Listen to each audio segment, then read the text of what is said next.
Hi, this is Earl Haddon with Small Business Success Project. Today I want to talk to you a little bit about a technique that we use that will help small businesses be more effective. They say that effectiveness is doing the right things, efficiency is doing things right. So we're going to focus on doing the right things and making sure that we maintain our focus in our small business. A lot of large corporations use this. We're going to use a technique that can be done in a very short period of time to model small businesses. The technique we're going to use is called process modeling. And a process is merely a list of activities that you do to accomplish a desired outcome. The desired outcome in the healthcare field might be that you want to have 99% success rate with certain types of illnesses. If you're in the printing industry, the output that you might want to have is the number of print jobs that you do. If you're a minister, you might want to have a goal for the number of new people that join your congregation.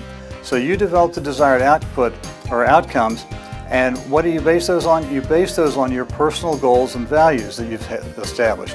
So we take our personal goals and values, and those act as the constraint for our activities. So we know what we want to do, we know what the result needs to be.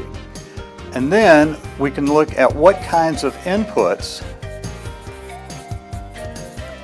we need to have into the activities to get the results that we look for. So we may have prospects coming in, or we may have potential members for our congregation coming into the process.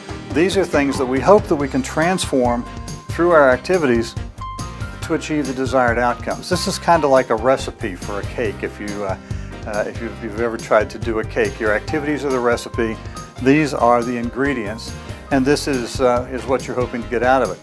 Now, one other thing that is very useful to think about when you look at a process model are called mechanisms. And the mechanisms are the techniques and the technologies that you're going to use to accomplish these activities. So if you look at the technologies, if you're running a business that's doing reservations, you might have an online reservation system that is one of your mechanisms. And you can look at the effectiveness of each one of those. As you go through the plan, do, check, act cycle, we've talked about in other videos, when you look at the desired outcomes, if you're not getting the results you want, where do you look? Well, you could be doing the wrong activities, but that's only one of the possibilities. It may be that your context or your constraints are limiting the way you can do things and therefore limiting the results you can get. It may be that you're working with the wrong inputs, or it may be that your mechanisms aren't effective. So when we think about process modeling, we want to think about it from all the different aspects that have to go right for us to be successful. The next part of process modeling is called decomposition. And in decomposition, we'll take our high-level process, we'll take the activities, and we'll refine each one of the activities to the next level of detail.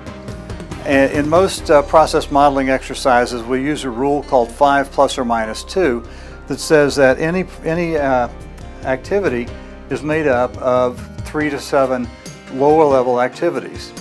And you continue refining those until you get down to a level of specificity that you can manage at a single point in time. So most people go down to the third level, and if each one of these are, say, 5 to 7, we'll end up at the lower level with 25 to 35 activities that we need to do to make sure that our business is successful and we get our desired results. Now, in a week's time, how many activities can you realistically do? I think 35 is kind of outrageous. It's probably not going to happen, but you can probably do 3 or 4. So what you need to do is a SWOT analysis to take the activities and rate them in terms of how important the activity is and what your performance is. And so you'll have 35 dots on this diagram.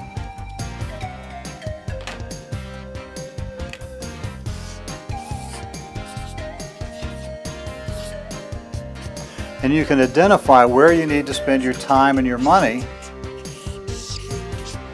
as we've discussed on the previous video on SWOT analysis, and say the things that are down here in the weakness area are the ones that we have to work on. And it should be somewhere in the neighborhood of 10 to maybe 20% of your activities, and then you can rank those and start working on them one at a time to achieve the success that you're looking for.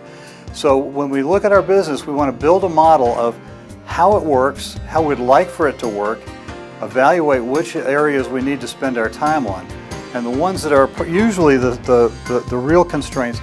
The first ones you look at are the ones that if you don't fix them, you're out of business.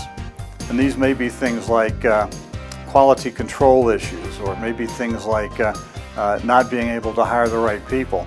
And then you want to look at the ones that are of strategic importance, and these are the ones that we call income producing activities. And the income producing activities are the place that you're going to make your real money. And if you don't focus on income producing activities, you'll be out of business real soon. So I'm Earl Haddon with the Small Business Success Project, and I hope that this video has helped you understand how you can improve your business. If you'd like more information about the Small Business Success Project, please contact me at the email address that's on the screen.